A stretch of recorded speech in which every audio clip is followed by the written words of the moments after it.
Hey everyone, we are here to talk about interns and how to optimize those engagements. And so we're looking for you to pose questions if you're listening in.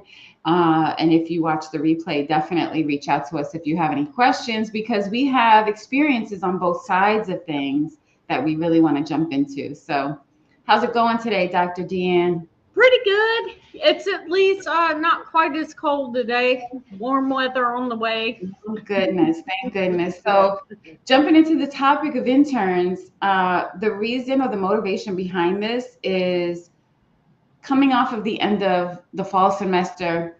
I always have students in my HCI class that come to me, and of course, they're not graduate students, but they come to me and, or in the discussions throughout the semester, they talk about the internships that they're currently a part of, and either where they feel like the internship is they could work at Walgreens and feel like they're doing just as much as what they're doing at their internship. And so they don't feel like they're really being utilized in a valuable way and have come to me after class when we start to talk about requirements. And they mention, I've had two instances that are really top of mind where they mentioned, hey, I don't even know or understand what I work on and how it actually relates to the product. I don't understand what the product does.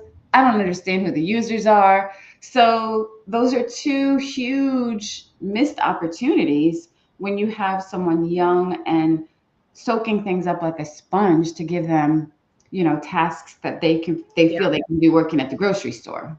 Yeah. Yep. And they're eager. And the fact is, if you've hired the right intern who is eager and motivated, wants to learn, this is their opportunity too to prepare for the workforce. And it may be your workforce. A lot of people hire their interns. So, you got to give them the best opportunities. Look at, I know your newsletter talked about some of the advantages they bring in. So you need Mm-hmm. to leverage those. They're eager, especially those who are working on, degrees like in human factors engineer. Mm-hmm. A lot of programs where they're research intense. So these Mm-hmm. are people who have kind of have their mind trained to tackle those or contribute at least to those complex problems, and they may bring a new lens into an organization. And I think a lot of times, I think back when I was mentoring interns, and some of the ones Lean Geeks has brought in, and making sure they have those right opportunities, not just filing paperwork or recruiting participants. They need to actively be part of whatever their discipline is, engaged in that research activity. Again, their minds are very trained, around that kind of that research approach. It's just a matter of being that coach and getting them. It's a jump, Yeah. from academics to industry. So, but they kind of got the mind where they want to tackle those complex Yeah. problems. So, Yeah, I recall in graduate school stumbling on an opportunity as an intern at IBM, and I the space was new to me, working in industry was new to me, and to your point, I soaked everything up like a sponge, asked lots of questions, met people on different teams, yeah, and what I recognized was in navigating in that space, my manager at the time, shout out to John Bailey, he took a chance on me as a graduate student, but the team provided me with opportunities like the rest of the team. right. And either someone shadowed me and assisted me in a work project, but being given those opportunities that are similar to the rest of the team allowed me to flex muscles around utilizing what I'm learning. But also, I created my or submitted my first patent while being a student. I had coworkers in development that would say, "Well, I didn't even know you were in school. I thought you were just a part of the team." And that came from empowering me to Yes. utilize what I'm learning in the classroom to apply it directly to what the team was working on.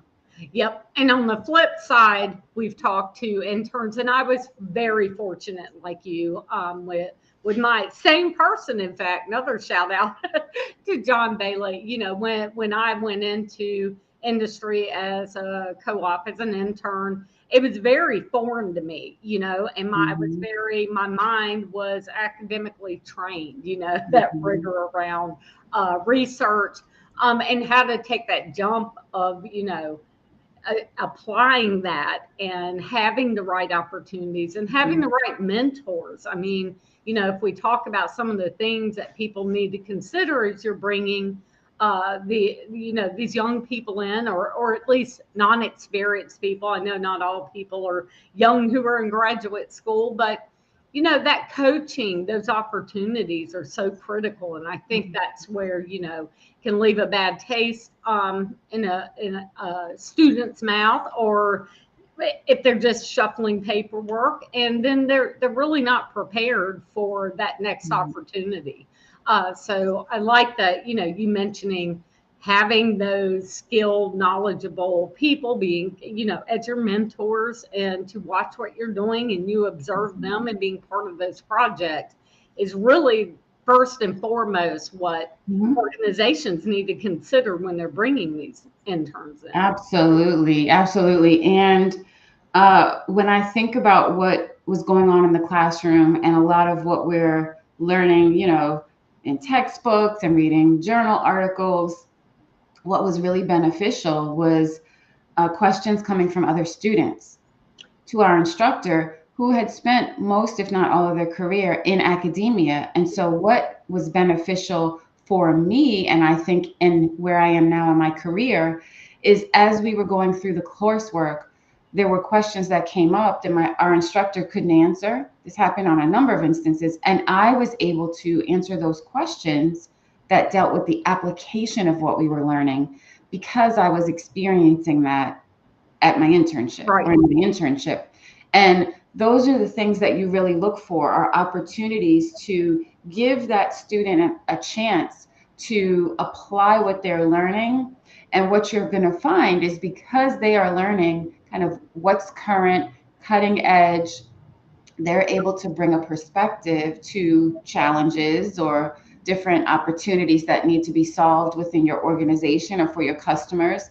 They're able to bring a different perspective because they are at that point of learning and Yes. now having to connect dots. And so, what you see is, and what I've seen in my experience as a hiring manager, you know, managing interns, is they come with a lot of questions and curiosity that then lends or leads to innovation, Yes. doing things in a novel way because they're not going through the motions that the rest of us are.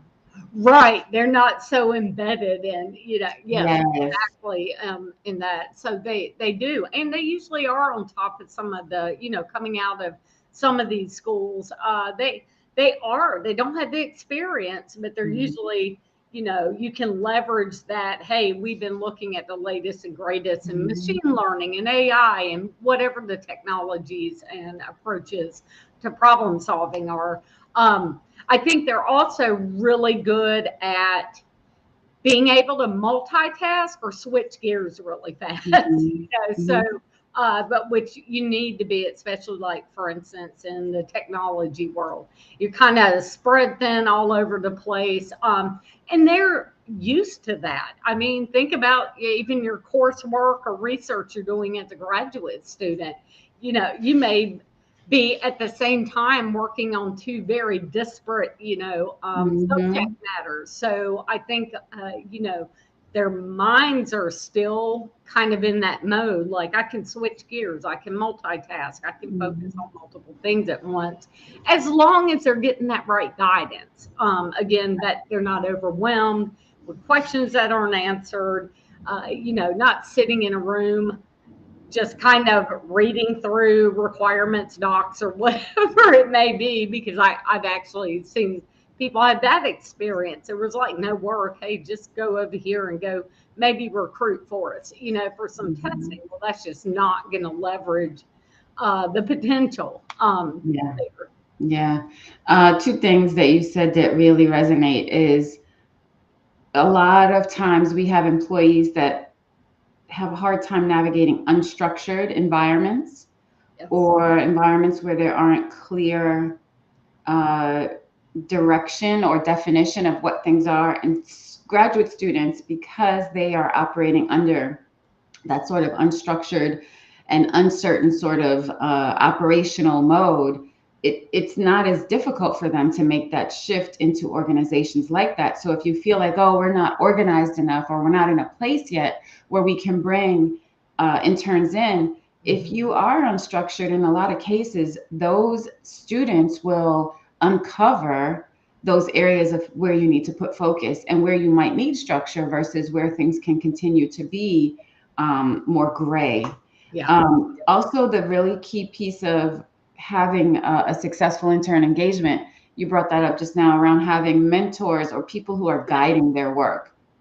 None of us would or could say that our internship experiences would be successful without having a subject matter expert or someone who is good at teaching in the workplace Yes. around not just giving you answers, not just pointing you to, like, go do this, but they're trying to cultivate that curiosity.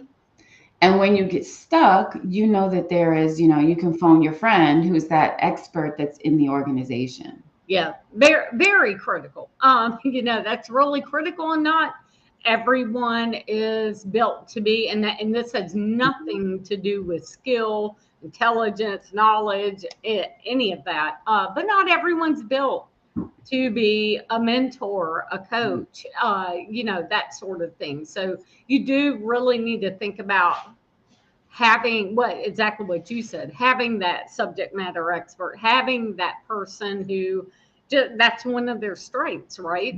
Again, when you flash back to IBM, they had lists of people who were mentors because that's kind of was their thing. They worked. I mean, obviously they were contributors, but it was a recognition that they're put them right with the right people, the people who can coach, guide, and mentor. Because otherwise, that is, one of the what people view as a con to interns is they are coming from a different world. They don't have that knowledge, so Right.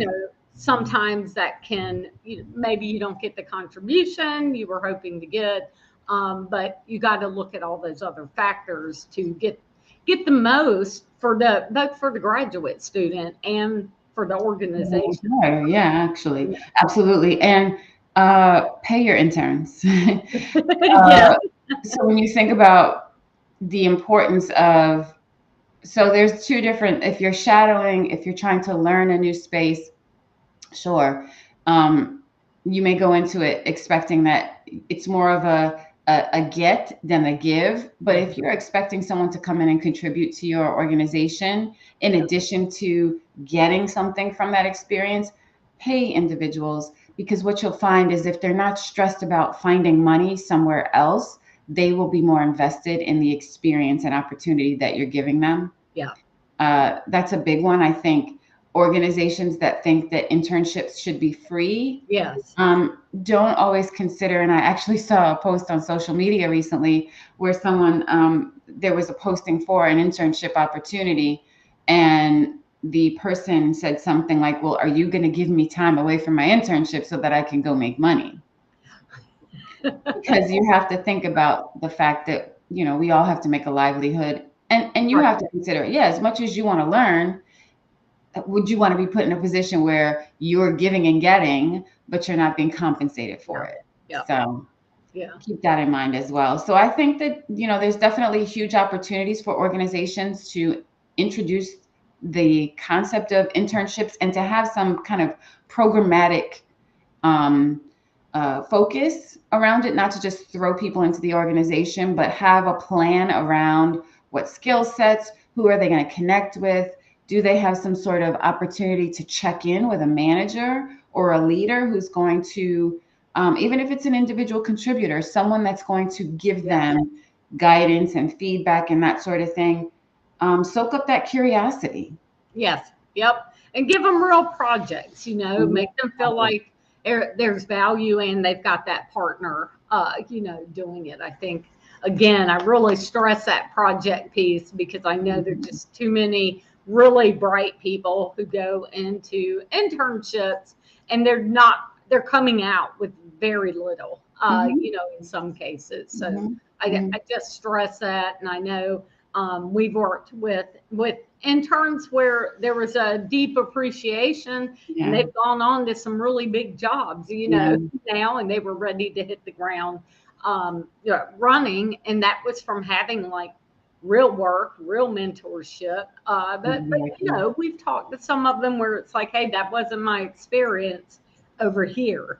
You know, Exactly. I was doing recruitment, which is you got to do that stuff. You know, this isn't saying they can't do that stuff, but when your job is just calendaring people and you're working on a doctorate or a master's, or even a bachelor, I mean, the bachelor too, but you know, these graduate students sitting there booking calendars, you know, Yeah. it's an attack. Avoid that. Yeah. It's not going to leverage their skills and it's not going to keep them motivated. Exactly. So this was a great topic. I feel like, as we think about summer opportunities, it's not too early to start planning for those internships for the summer. What projects are you going to give students? Where are you going to Yep. recruit them from? What departments? That sort of thing. Any questions you have for us, don't hesitate to reach out. Thank you again for listening and have an awesome week. Okay. Bye, Kenya.